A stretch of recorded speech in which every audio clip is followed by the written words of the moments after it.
Assalamualaikum warahmatullahi wabarakatuh. Saya Haidar Buldan Tontowi, Direktur dari CICP. Untuk Psychology Week ini, kami akan mempersembahkan dua penelitian. Penelitian yang pertama berjudul Perubahan Persepsi Resiko Masyarakat Terhadap Wabah COVID-19, Analisis Sentimen Terhadap Dua Periode Pembatasan Sosial di Indonesia, yang akan dipresentasikan oleh Noel Bagus Cahyanto. Kemudian penelitian yang kedua adalah Coping Selama Pandemi, Analisis Twitter mengenai respon psikososial terhadap dampak COVID-19 di Indonesia, yang akan dipresentasikan oleh Yasmin Nur Afifah. Selamat menyaksikan.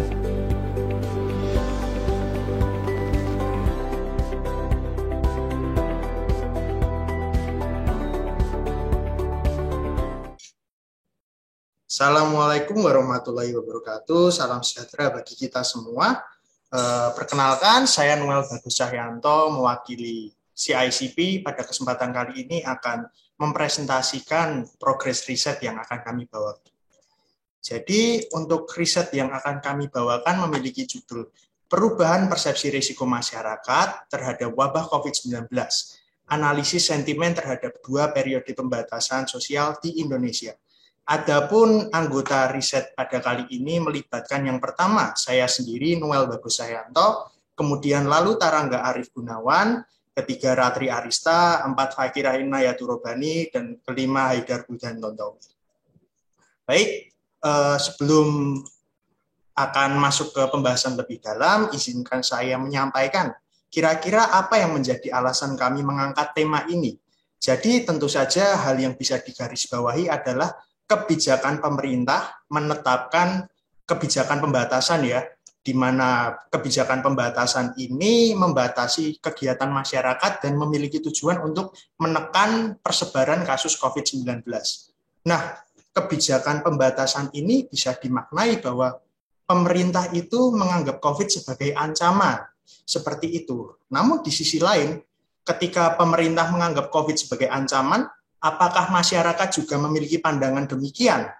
Nah, terkait dengan pernyataan ini, kami akan menampilkan beberapa studi yang saya kira relevan ya, terkait dengan pernyataan sebelumnya.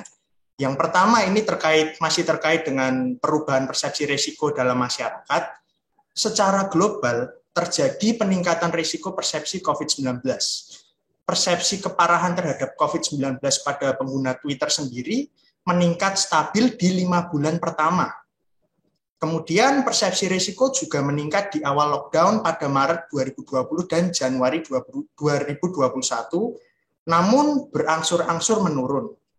Nah, selain adanya peningkatan persepsi risiko secara global, ternyata peningkatan tersebut juga diikuti oleh penurunan persepsi risiko yang terjadi setelah beberapa waktu.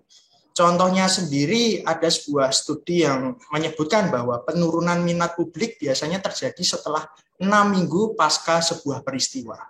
Akibatnya terdapat perbedaan baseline persepsi risiko sebelum dan sesudah terjadinya sebuah krisis. Nah, berdasarkan apa yang sudah dipaparkan sebelumnya akan menjadi hal yang sangat menarik ketika kita mengkaji fluktuasi atau perubahan persepsi risiko yang ada di masyarakat ya.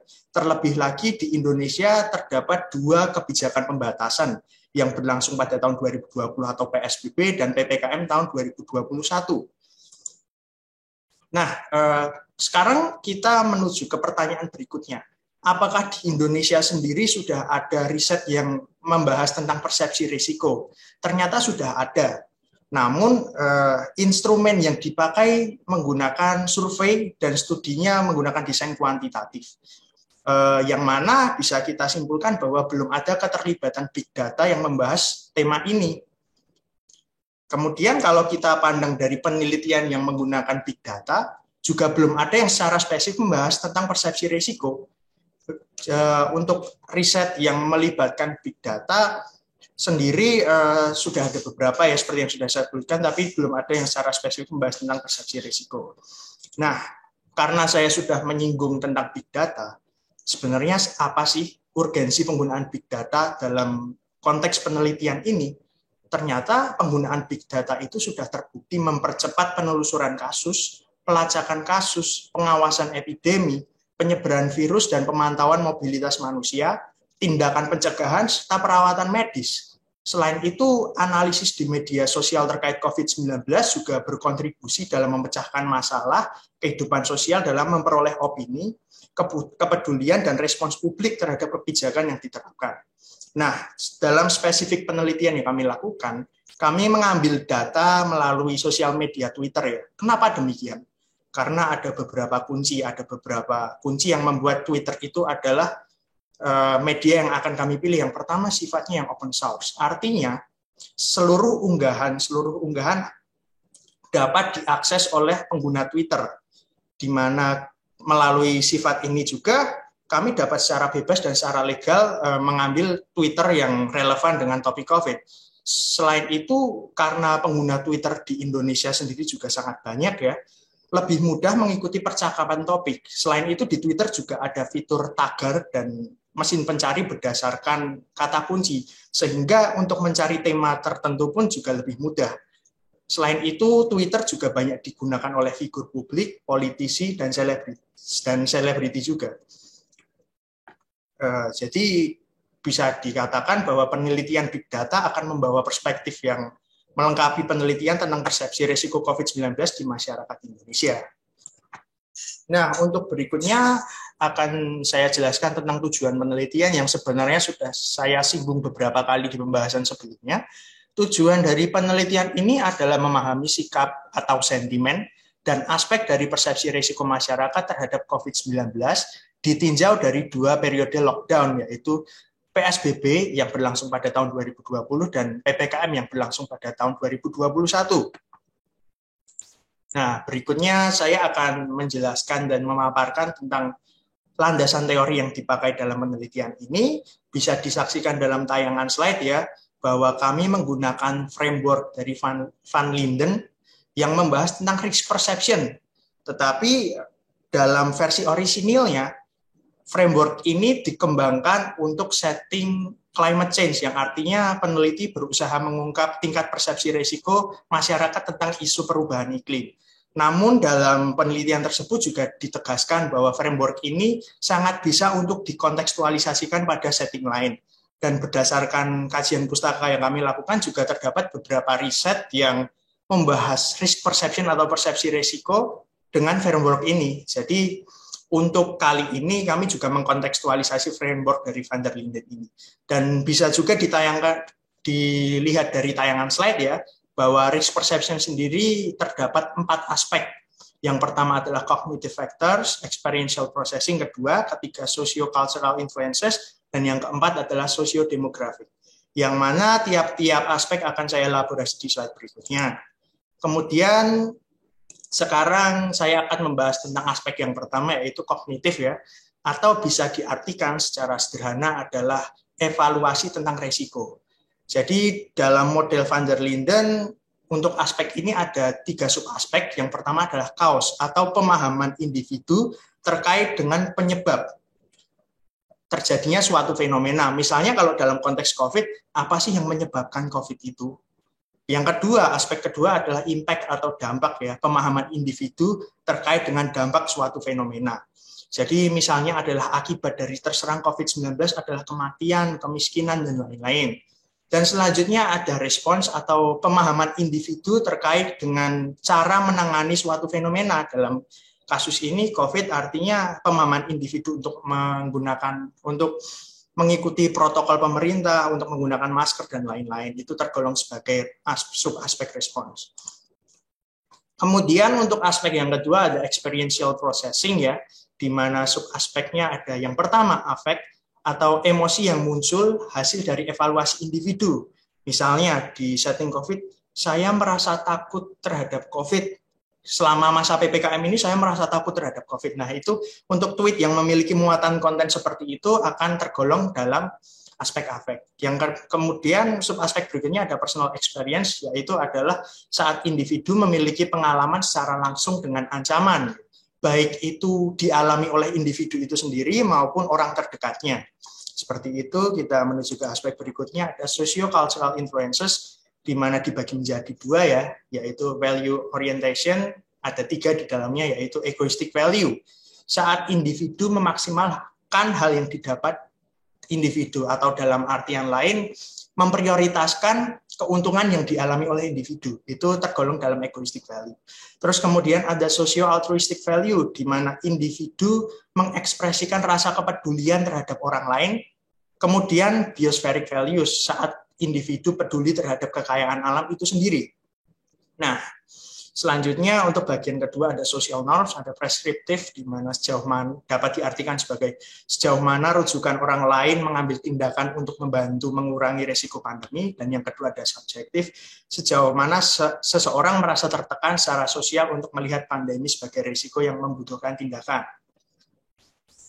Dan untuk aspek yang terakhir adalah sosiodemografik, yang dapat diartikan sebagai sejauh mana aspek demografi seperti jenis kelamin, usia, status sosial ekonomi mempengaruhi persepsi risiko. Misalnya wanita lebih sadar akan risiko lingkungan, seperti itu. Namun dalam spesifik riset yang kami lakukan, kami tidak memasukkan aspek ini dalam analisis, karena berdasarkan beberapa kajian pustaka, aspek ini bersifat tidak konsisten dan memiliki korelasi yang rendah jika dikaitkan dengan persepsi risiko perubahan iklim. Seperti itu. Dengan alasan itu, untuk aspek ini tidak kami masukkan dalam analisis, namun akan ditambahkan ke dalam diskusi untuk memperdalam diskusi tentunya.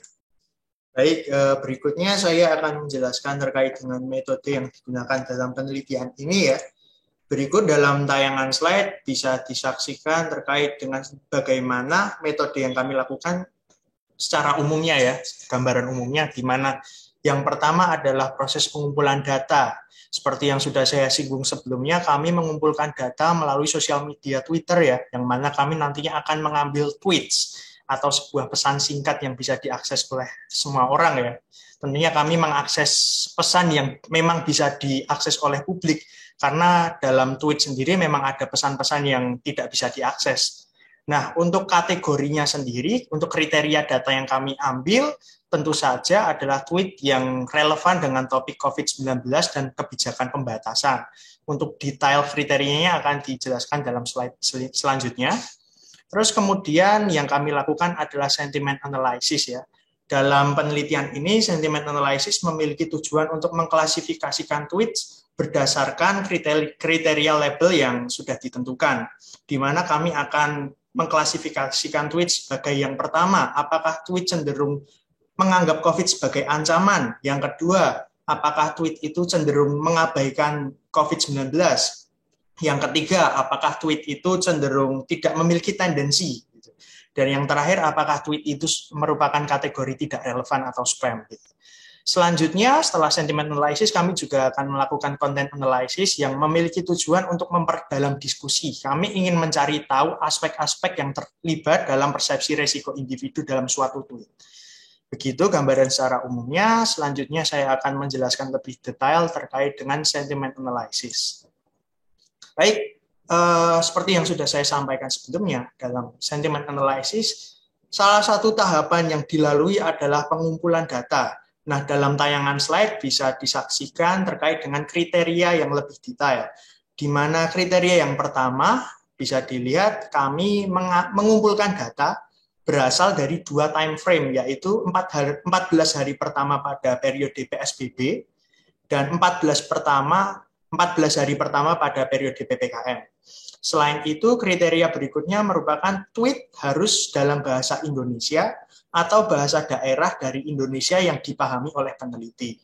Dan untuk kriteria selanjutnya berkaitan dengan tagar dan kata kunci yang digunakan. Untuk tagar sendiri kami menggunakan 18 buah tagar, dan untuk kata kuncinya adalah 12 kata kunci ya. Yang mana untuk detailnya bisa dilihat dalam tayangan slide. Semuanya ini memiliki relevansi dengan topik COVID dan pembatasan, kebijakan pembatasan seperti itu. Selanjutnya saya akan menerangkan lebih detail soal metode sentiment analysis terkait dengan tahapan-tahapannya ya. Yaitu yang pertama ada data collection yang sudah sempat saya singgung, kemudian data labeling, dilanjutkan pre-processing, selanjutnya ada convert text to vector, tahapan training dan evaluation. Nah, untuk data collection sendiri, atau pengumpulan data, kami menggunakan bahasa pemrograman Python ya, dengan kriteria data sesuai dengan apa yang sudah saya jelaskan pada slide sebelumnya. Proses pengambilan data sendiri dilakukan sebanyak 2 kali, yang mana tiap-tiap pengambilan memiliki tujuan yang berbeda. Jadi kami mengambil data 2 kali. Yang pertama adalah data label. Data label sendiri memiliki fungsi untuk membuat model, dan yang kedua adalah data prediksi. Mungkin secara umum tujuan kami adalah membuat sebuah model yang nantinya bisa melabeli secara otomatis gitu. Model yang bisa melabeli secara otomatis, melabeli tweet tertentu seperti itu. Nah, sebelum model ini bisa melabeli secara otomatis, kami sebagai peneliti harus melakukan label secara manual terlebih dahulu. Maka dari itu data label perlu dikumpulkan dan dianalisis secara manual.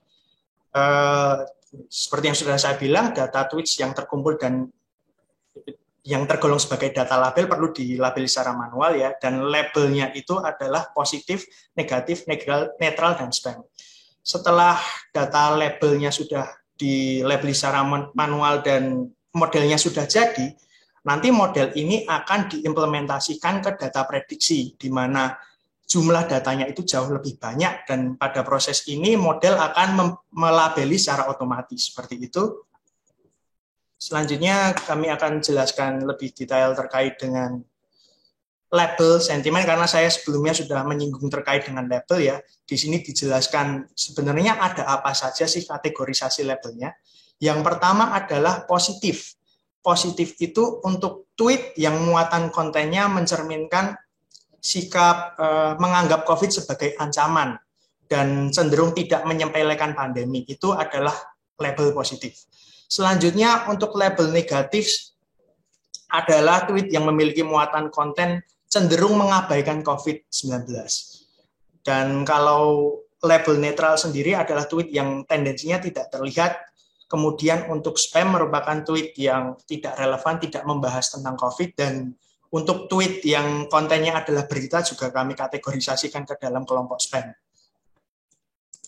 Selanjutnya dalam tayangan slide bisa dilihat terkait dengan skema labeling yang kami lakukan dalam penelitian ini. Pada tahap pertama kami menentukan kategori label terlebih dahulu yang secara detail sudah dijelaskan pada slide sebelumnya. Dan untuk mempertegas lagi ada 4 label, yaitu positif, negatif, netral, dan spam. Selanjutnya, setelah kami menentukan kategori label, proses selanjutnya adalah proses labeling, di mana 3 writer akan melabeli satu tweet yang sama. Nah, sekarang setelah tahapan ini, kita akan melihat hasil dari label manualnya. Ketika lebih dari 2 writer memiliki hasil label yang sama, label tersebut akan menjadi hasil akhir. Sementara kalau misalnya 3 writer melabeli dengan hasil yang berbeda, tweet tersebut akan didiskusikan lebih dahulu, yang nantinya hasil diskusi akan menjadi hasil label akhir. Terus selanjutnya setelah data labeling ada data preprocessing, di mana tahapan ini memiliki tujuan untuk mengubah data menjadi bentuk yang lebih bermanfaat dan bisa diproses ke tahap-tahap berikutnya. Itu pengertian secara konsep terkait dengan data preprocessing. Dalam penelitian ini ada 3 tahapan data preprocessing yang kami lakukan, yaitu adalah case folding, yang pertama, kedua penghapusan tanda baca, angka tagar dan username, dan ketiga adalah penghapusan stop word.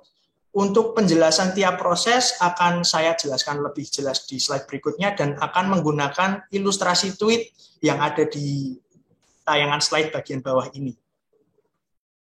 Oke, yang pertama adalah case folding, atau bisa diartikan sebagai proses pengubahan seluruh kata pada dokumen menjadi huruf kecil. Nah, bisa dilihat berdasarkan contoh slide di sebelah kiri, versi orisinilnya masih terdapat huruf kapital ya. Dan setelah dilakukan proses case folding, yang mana contohnya ada di sebelah kanan, seluruh huruf kapitalnya sudah hilang. Semuanya huruf kecil ya. Itu merupakan tujuan dari tahapan case folding ini, menghilangkan huruf kapital, dan versi finalnya setelah tahapan ini bisa disaksikan dalam contoh tweets di sebelah kanan. Setelah case folding, kami juga melakukan penghapusan elemen yang tidak dibutuhkan dalam setting ini, dalam penelitian ini kami menghapus yang pertama tanda baca, kemudian angka, kemudian hashtag atau tagar, dan yang keempat adalah username atau nama akun Twitter. Sama seperti slide sebelumnya, saya juga akan memberikan ilustrasi ya. Di sebelah kiri masih ada tanda baca, masih ada username-nya, di situ tertulis nama akun Pak Jokowi dan Kementerian Kemensetnegeri ya. Di sebelah kanan sudah hilang untuk tanda baca dan username-nya, dan masih ada link yang merujuk ke situs tertentu. Dalam tahapan ini juga dihilangkan karena dianggap sebagai elemen yang tidak dibutuhkan untuk tahapan berikutnya. Selanjutnya ada tahapan penghapusan stop words ya, yang bisa diartikan sebagai menghapus kata-kata yang tidak mengandung informasi berguna. Atau dalam arti lain, ketika ada kata yang dihapus, itu tidak akan mengubah makna kalimat secara keseluruhan. Jadi meskipun antara contoh di sebelah kiri dan sebelah kanan itu berbeda ya, tetapi komputer akan menginterpretasi maknanya sama, seperti itu. Maka dari itu stop word bisa diartikan walaupun sudah hilang, tapi tidak bakal mengubah makna secara keseluruhan. Selanjutnya ada word embedding atau bisa diartikan sebagai proses pemetaan kata ke dalam vektor ya. Secara konseptual, komputer akan kesulitan mengolah informasi dalam bentuk huruf atau kata-kata. Maka dari itu kata ini akan dipetakan dan diterjemahkan ke dalam bentuk yang lebih bisa diinterpretasi komputer. Makanya di dalam contoh ada kata, di sebelah kiri ada kata, dan di sebelah kanan ada kata yang sudah diubah menjadi angka-angka agar bisa diinterpretasi komputer dan diproses ke tahap selanjutnya. Selanjutnya adalah training ya. Training adalah proses mengajari deep learning atau mengajari model yang sudah dibuat untuk menyelesaikan suatu masalah seperti itu. Istilah deep learning merujuk pada salah satu algoritma yang digunakan oleh machine learning dalam artificial intelligence. Deep learning memanfaatkan berbagai variabel yang kompleks dalam analisisnya sehingga mesin bisa memahami suatu pola atau kebiasaan yang timbul dari suatu kejadian. Nah, pada tahapan training ini kami menggunakan dua jenis bagian ya. Yang pertama sesuai dengan yang tersaji dalam tayangan slide ada LSTM, merupakan bagian yang secara spesifik berfungsi untuk mengingat bagian-bagian yang penting dalam teks dan menggabungkan hal-hal tersebut. Dan yang kedua adalah dense, di mana hasil dari LSTM akan masuk ke dalam dense layer yang berfungsi untuk mengklasifikasikan hasil tersebut ke dalam sentimen tertentu. Nah, untuk tahapan terakhir dalam sentiment analysis ini adalah evaluasi ya, di mana evaluasi adalah proses untuk melihat keberhasilan model. Nah, dalam penelitian kali ini, indikator yang menentukan keberhasilan model adalah akurasinya. Atau akurasi bisa diartikan sebagai tingkat akurasi adalah akurasi ya, tingkat ketepatan model memprediksi labelnya sesuai dengan apa yang sudah kami labeli secara manual di tahapan awal. Cara menghitung tingkat akurasinya bagaimana? Caranya adalah menghitung banyaknya prediksi model yang sesuai dengan hasil yang dibuat manusia dibagi dengan banyaknya data. Baik, pada bagian berikutnya saya akan menjelaskan mengenai qualitative content analysis ya, yang memiliki tujuan untuk memperdalam diskusi dan mencari tahu aspek-aspek yang terlibat dalam persepsi risiko pengguna Twitter di Indonesia. Baik, dalam melakukan content analysis, kami melakukan sampling data ya, menggunakan Slovin sampling theory dan didapatkan jumlah sampel sesuai dengan tayangan slide, di mana untuk kategori sentimen positif pada periode PPKM dan PSBB memiliki jumlah 399 data yang akan dianalisis lebih lanjut. Kemudian untuk kategori sentimen negatif terdapat 387 data pada periode PPKM dan 388 data untuk periode PSBB. Dalam tayangan slide merupakan skema yang kami lakukan untuk melakukan content analysis ya, di mana tahapan awal kami melakukan tahapan tematisasi, di mana kami menentukan kategori tema. Kategori temanya sendiri kami dapatkan dari risk perception theory aspek milik Van der Linden yang sudah dikontekstualisasikan dalam setting COVID-19, persepsi risiko COVID-19 terhadap COVID. Untuk definisi operasionalnya disusun berdasarkan tinjauan pustaka dan konsensus dari peneliti. Nah, setelah dilakukan tematisasi, dilakukan proses coding, di mana sama dengan sentiment analysis tadi, bahwa satu tweet yang sama akan dilabeli oleh 3 rater yang berbeda. Perbedaannya adalah ketika seluruh rater memiliki kesepakatan dalam proses labeling, yang artinya memiliki hasil yang sama dalam proses labelingnya, hasil itu akan bisa dimaknai sebagai hasil akhirnya. Sementara kalau ada satu orang saja yang berbeda, tweet tersebut akan didiskusikan kembali dan hasil diskusinya akan menjadi hasil akhir. Baik, pada bagian berikutnya saya akan menjelaskan dan memaparkan tentang hasil sentiment analysis-nya ya. Pada bagian pertama ini dapat disaksikan dalam tayangan slide. Ada beberapa hal yang menarik dan dapat digarisbawahi. Yang pertama, ditemukan konsistensi label yang dominan ya, baik itu pada periode PSBB maupun PPKM, di mana label tweet positif itu sama-sama memiliki jumlah mayoritas dengan persentase 55% untuk periode PSBB dan PPKM-nya 56%.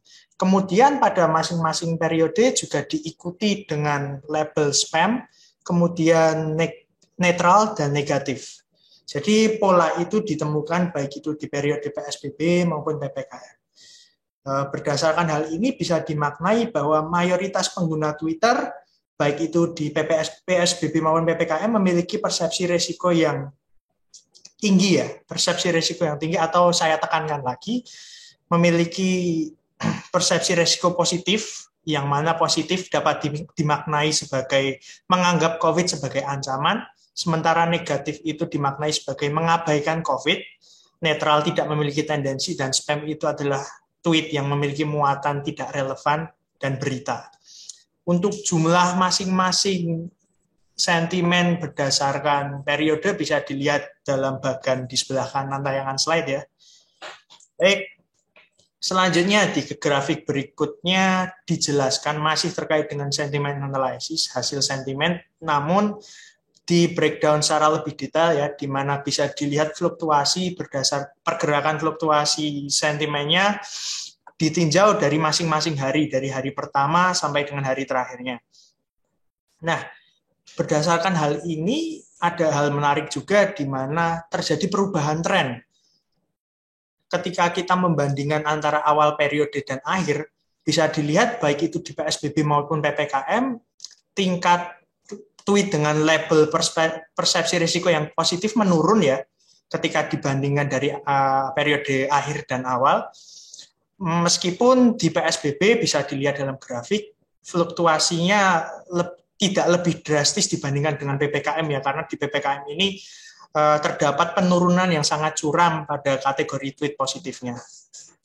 Nah, demikian kalau kita tinjau berdasarkan fluktuasinya. Selanjutnya, ada yang lupa saya sampaikan.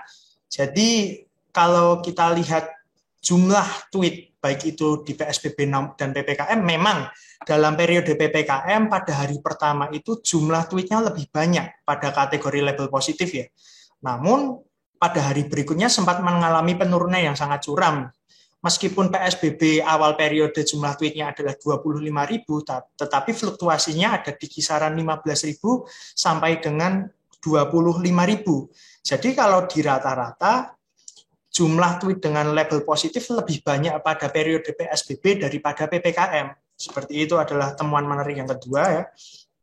Lalu selanjutnya saya akan membahas tentang hasil content analysis-nya. Baik, berdasarkan data yang sudah kami analisis lebih lanjut, bisa dilihat hasil secara umumnya dalam grafik yang ada dalam tayangan slide ya, di mana secara keseluruhan aspek experiential processing itu memiliki jumlah yang paling banyak, diikuti aspek kognitif dan socio-cultural. Untuk mempertegas lagi, experiential processing adalah aspek yang berkaitan dengan pengalaman pribadi dan evaluasi emosi, sementara kognitif itu adalah pemahaman terkait dengan pengetahuan tentang dampak, pengetahuan tentang penyebab, dan pengetahuan tentang respons. Sementara socio-cultural sendiri aspek di dalamnya adalah egoistic value, kemudian ada socio-altruistic dan biospheric value. Seperti itu overview singkatnya. Kemudian untuk grafik berikutnya adalah pemaparan yang lebih detail ya, ditinjau dari berdasarkan label sentimennya. Bisa dilihat ada perubahan tren juga pada kategori PSBB positif. Aspek yang mendominasi itu adalah kognitif. Sementara di PPKM positif sendiri yang lebih banyak adalah experiential processing. Jadi ada perubahan tren ya, dari yang awalnya kognitif dan di lockdown periode kedua jadi experiential processing. Sementara itu untuk label PSBB negatif dan PPKM negatif sendiri, tweet dominannya sama-sama dari kognitif ya, diikuti oleh experiential processing. Untuk jumlah masing-masing tweetsnya bisa dapat dilihat di tabel yang dapat disaksikan melalui tayangan slide. Baik, sekarang saya akan menjelaskan hasil content analysis pada periode PSBB ya, yaitu adalah lockdown periode pertama tahun 2020. Nah, seperti yang sudah saya singgung sebelumnya, di periode PSBB, aspek kognitif itu adalah aspek yang paling banyak, yang mayoritas, diikuti oleh pengalaman dan budaya dengan persentase sesuai dengan tabel yang dapat dilihat di tayangan slide. Kemudian untuk PSBB secara singkat dan jumlah aspeknya ada seperti yang ada di tabel ini, di mana paling banyak untuk aspek kognitif sendiri berada pada subaspek respons ya, diikuti oleh impact, kemudian cause. Nah, berikut merupakan pengertian dan ilustrasi dari tiap-tiap subaspek ya, di mana response knowledge sendiri merupakan tweet yang memiliki muatan konten berkaitan dengan menekankan upaya preventif seperti itu. Dalam ilustrasi tweet sendiri bisa disaksikan bahwa penulis menyebutkan tentang upaya yang ideal dilakukan seperti berjaga jarak, berolahraga, tetap beraktivitas, cuci tangan, dan lain-lain. Selanjutnya untuk impact knowledge sendiri merupakan pengetahuan individu terhadap dampak dari COVID-19 ya, di mana konten tweet ini menjelaskan tentang tingkat korban, jumlah korban COVID pada periode tersebut. Selanjutnya cause knowledge adalah pengetahuan tentang dampaknya, penyebabnya ya. Jadi bisa disaksikan tweets-nya mengekspresikan bahwa penyebab terjadinya COVID adalah orang yang tidak diam di rumah, tidak melakukan protokol kesehatan. Seperti itu. Selanjutnya untuk aspek kedua yaitu experiential processing, paling banyak itu ada di subaspek personal experience ya, di mana personal experience berisikan tentang pengalaman terpapar virus yang dialami oleh diri atau kerabat terdekat. Dengan ilustrasi tweet bisa dilihat melalui tayangan slide. Kemudian selanjutnya ada subaspek emotion yang menggambarkan perasaan dan emosi yang muncul di masa pandemi. Dan yang terakhir pada periode PSBB ada aspek socio-cultural ya, di mana kami hanya menemukan tweet dengan subaspek altruistik saja yang mengekspresikan rasa peduli terhadap orang lain. Dan contoh ilustrasi itu juga dapat disaksikan melalui tayangan slide. Selanjutnya saya akan memaparkan hasil content analysis pada periode PPKM, merupakan periode lockdown kedua ya, di mana seperti yang sudah saya singgung di awal bahwa terdapat perubahan tren dari yang awalnya PSBB, aspek yang dominan adalah label kognitif, sementara di PPKM lebih banyak experientialnya. Itu adalah salah satu temuan menariknya.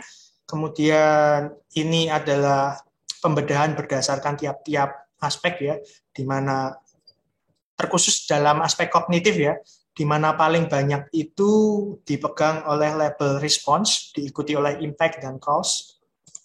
Dan berikut merupakan pengertian singkat dan ilustrasi dari tweet, sama seperti sebelumnya, cause knowledge, masyarakat cenderung berasumsi penyebab munculnya virus. Dengan ilustrasi tweet bisa dilihat melalui tayangan slide. Kemudian untuk impact knowledge, penjabaran dampak virus pada masyarakat ya. Dan yang terakhir ada response knowledge, di mana berisikan tentang respon ideal terhadap virus atau hal-hal yang berkaitan dengan upaya preventif menghadapi virus.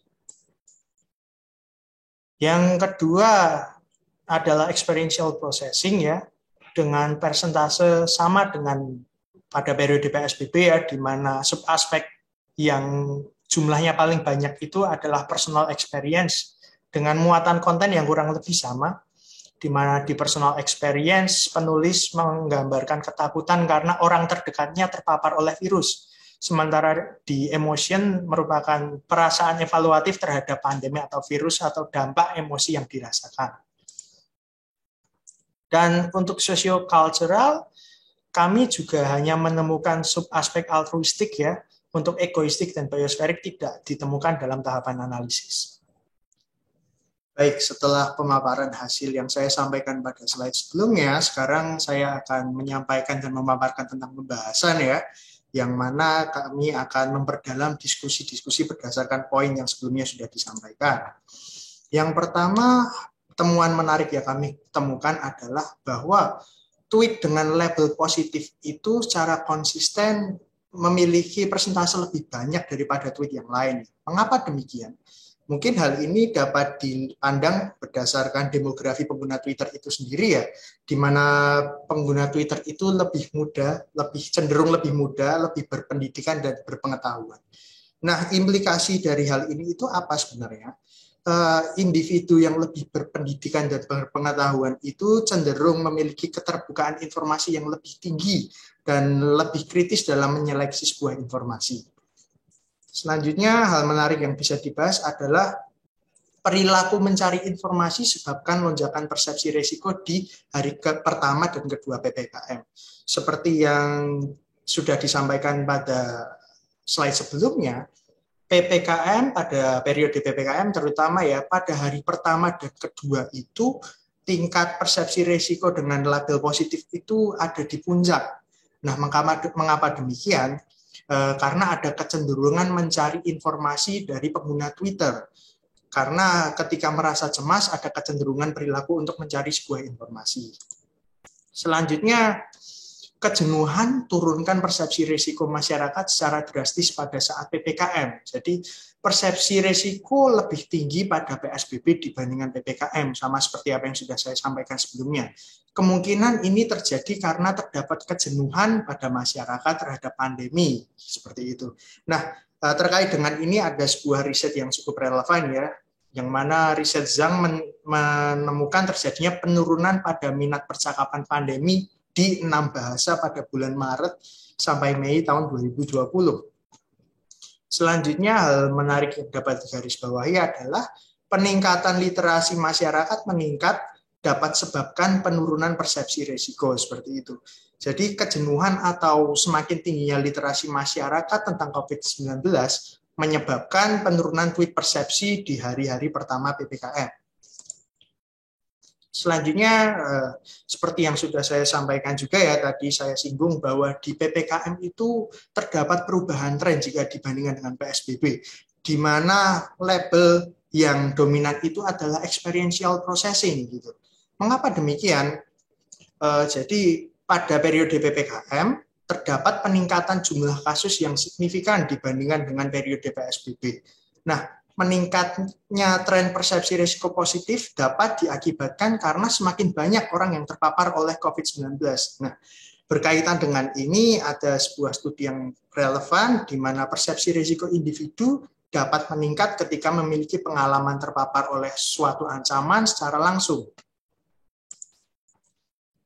Selanjutnya, di masa PPKM kan seperti yang sudah saya bilang tadi bahwa label personal experience dan social experiencing itu sangat tinggi ya. Nah, ini juga saya menyajikan beberapa riset yang cukup relevan di mana pengalaman langsung dan emosi sangat berperan penting dalam proses pengelolaan informasi. Selain itu, resiko itu adalah persepsi yang subjektif yang dapat dipengaruhi oleh evaluasi dan emosi seseorang. Nah, sekarang masuk dalam bagian pembahasan terkait dengan kontekstualisasi penelitian pada setting Indonesia ya. Jadi kurang lebih hasil analisa sentimen yang sudah dilakukan itu sejalan dengan studi-studi lain ya, yang mana ada studi yang menunjukkan bahwa sebanyak 95% responden dari penelitian tersebut menganggap COVID-19 sebagai masalah yang serius atau sangat serius. Selain itu juga ada studi yang menyebutkan bahwa mayoritas masyarakat itu masih menyadari bahaya COVID-19 dan takut tertular, seperti itu. Nah, dari analisis persepsi risiko yang ada, sebenarnya apa yang bisa kita ketahui dari tingkat persepsi risiko masyarakat? Ada suatu temuan menarik berdasarkan studi lain yang menunjukkan bahwa persepsi risiko masyarakat itu dapat mencerminkan perilaku yang bersifat preventif. Individu yang memiliki persepsi risiko tinggi akan cenderung menunjukkan perilaku yang bersifat preventif, ya seperti menggunakan masker, menaati protokol, berjaga jarak, divaksin, dan lain-lain. Seperti itu. Baik, sekarang saya akan menyimpulkan keseluruhan dari penelitian ya.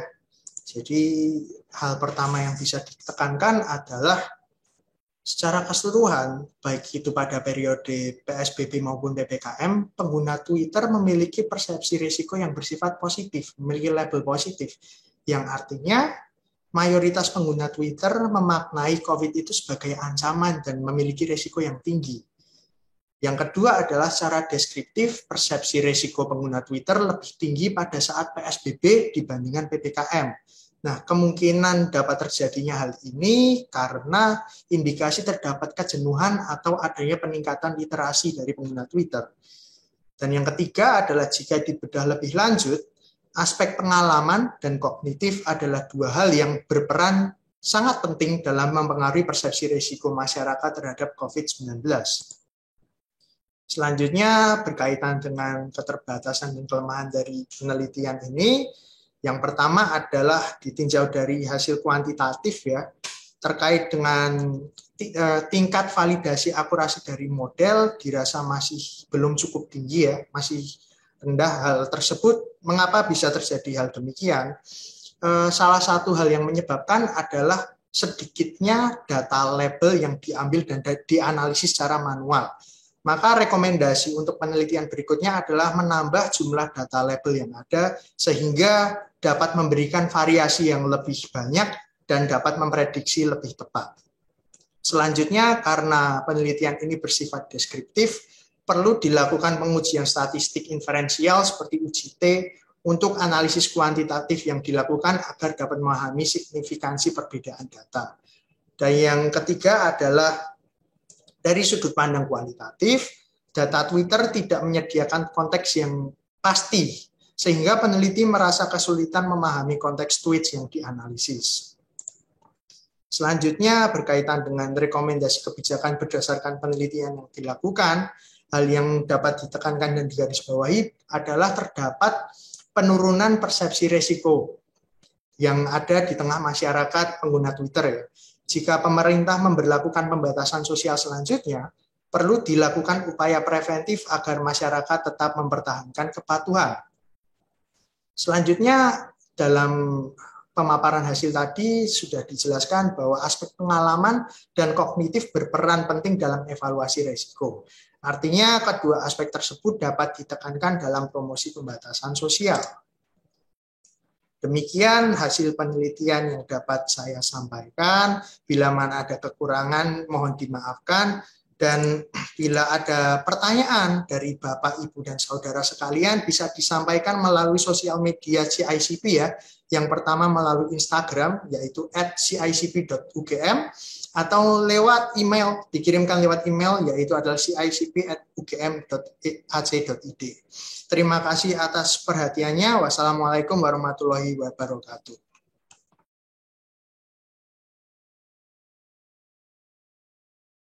Perkenalkan, saya Yasmin Alfifa. Saya akan menampilkan penelitian kami yang berjudul Kopi Selama Pandemi, Analisis Twitter mengenai respon psikososial terhadap dampak COVID-19 di Indonesia. Tim kami terdiri dari Syura Muhyiddin, Muhammad Arif Sayudin, saya sendiri, dan Bapak Haidar Buldan Tontowi atas nama Center for Indigenous and Cultural Psychology, CICP, Fakultas Psikologi, Universitas Gadjah Mada.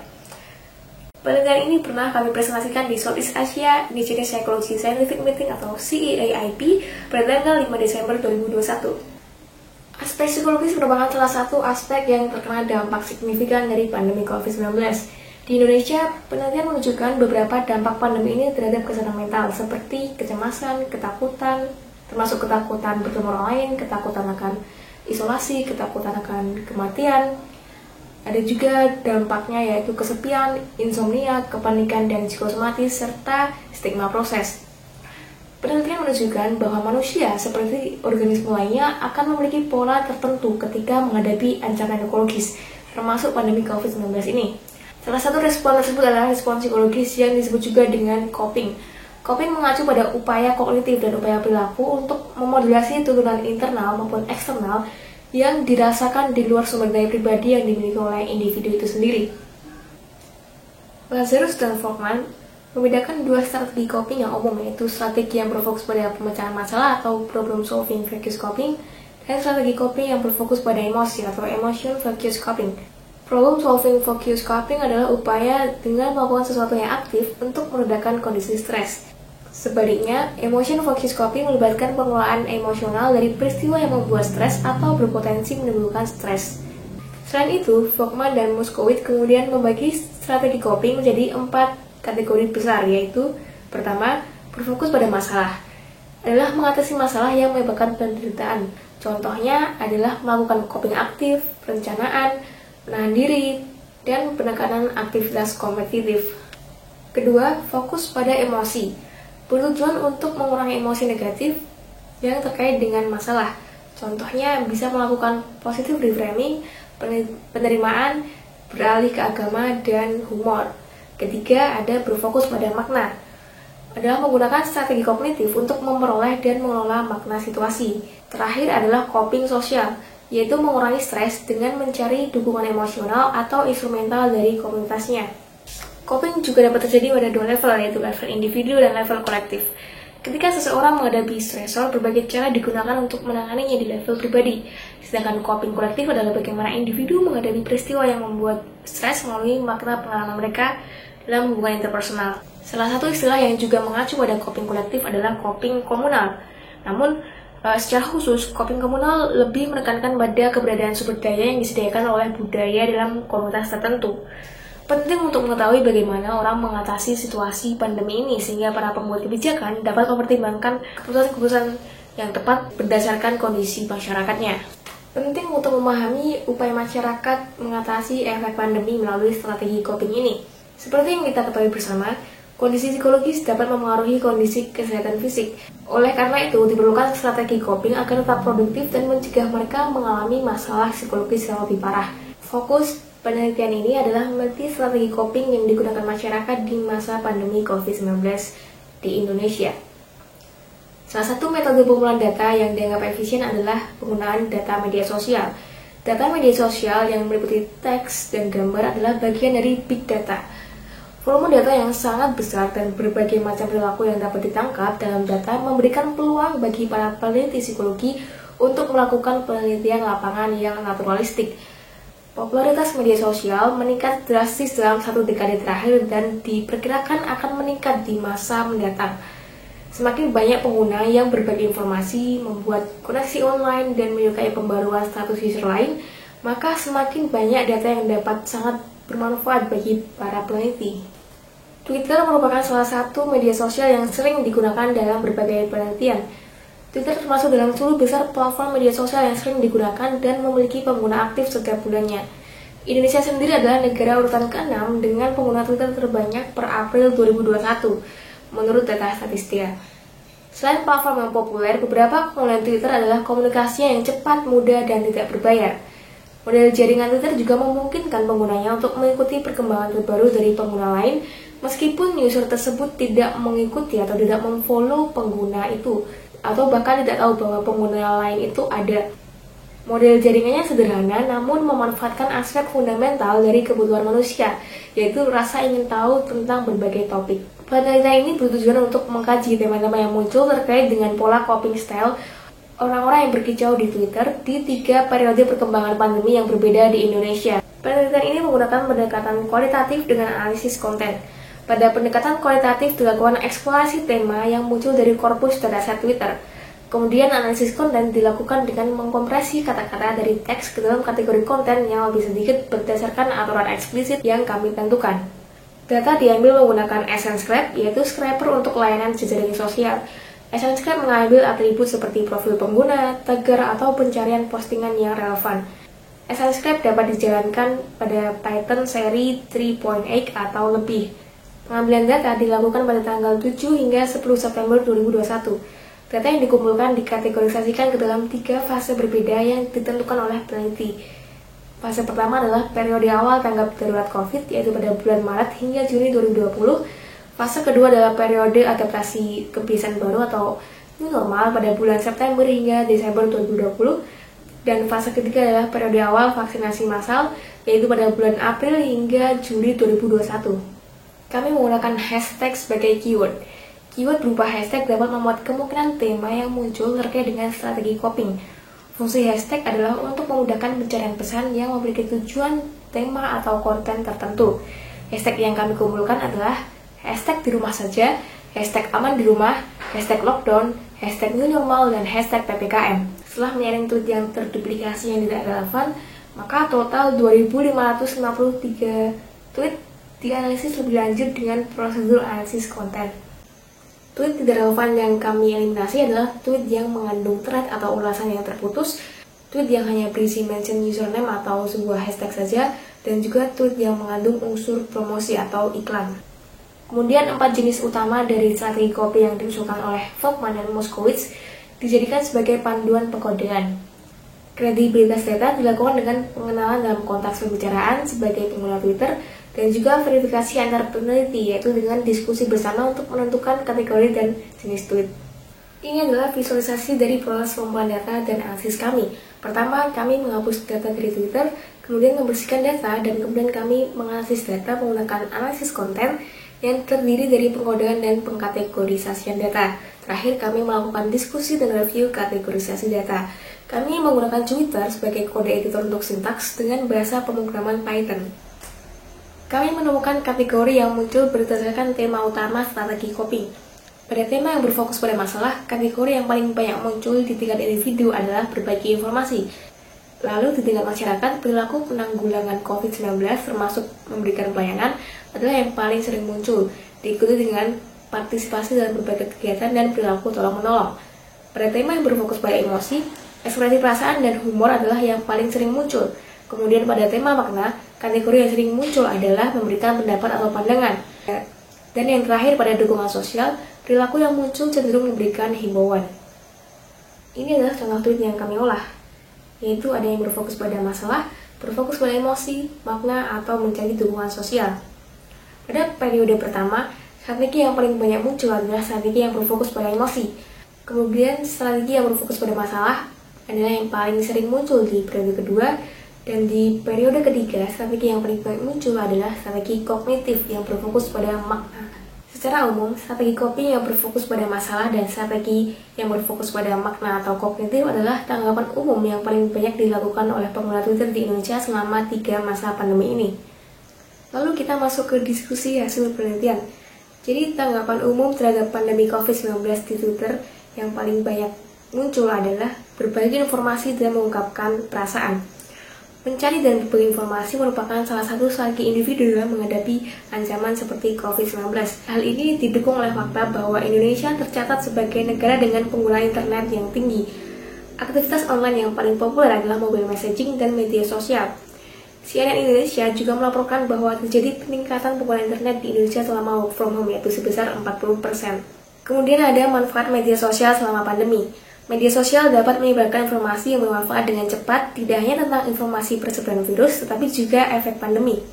Media sosial dapat meningkatkan persepsi resiko pandemi COVID-19 yang kemudian dapat membantu memperlambat penyebarannya. Ekspresi perasaan sebagai tanggapan emosional di Twitter. Ekspresi perasaan yang diungkapkan dapat mencerminkan ketakutan, kekhawatiran, dan kecemasan. Penelitian menunjukkan bahwa kecemasan dan ketakutan menjadi lebih umum sebagai respon dalam menanggapi pandemi yang dianggap mengancam. Perasaan negatif tersebut kemudian dapat menyebabkan agresi yang dimanifestasikan dalam tweet yang berisi agresi verbal dan sarkasme terhadap pemerintah atau pengguna Twitter lainnya. Membuat makna sebagai strategi yang berfokus pada kognitif. Penelitian menunjukkan bahwa mengubah peristiwa kehidupan sehari-hari seperti adanya pandemi ini membutuhkan perubahan makna. Making meaning atau membuat makna dapat diklasifikasikan sebagai strategi yang berfokus pada kognitif yang juga mengacu pada istilah cognitive coping. Ini adalah strategi di mana seseorang menggunakan aktivitas mental untuk mengelola peristiwa atau situasi yang membuat stres, seperti memodifikasi makna masalah, melihat pengalaman dalam perspektif yang berbeda, memikirkan langkah-langkah untuk menyelesaikan situasinya, dan memikirkan pengalaman yang menyenangkan daripada pengalaman kesulitan yang saat ini dialami, atau yang disebut juga dengan positive refocusing. Lalu sebenarnya apa saja faktor-faktor yang mempengaruhi gaya coping ini? Perbedaan situasi yang diakibatkan kebijakan dan proses penyesuaian masyarakat dapat mempengaruhi perbedaan dalam menerapkan strategi coping. Jika mengacu pada model kompleksitas coping menurut Hudson, ada beberapa faktor yang mempengaruhi perubahan gaya coping, yaitu sosial budaya, emosi, kognitif, dan fisik. Dalam penelitian kami menemukan kategori yang terkait dengan model tersebut. Di antaranya adalah refleksi, spiritualitas, dan awareness atau kesadaran. Penelitian ini menyeratkan bahwa tanggapan atau respon psikososial di media sosial mungkin dapat mencerminkan coping kolektif. Penelitian menunjukkan bahwa media sosial dapat menjadi sumber informasi, media konstruksi sosial, dan dokumentasi memori atau pengalaman yang bertujuan untuk mencari dukungan sosial yang membentuk coping kolektif.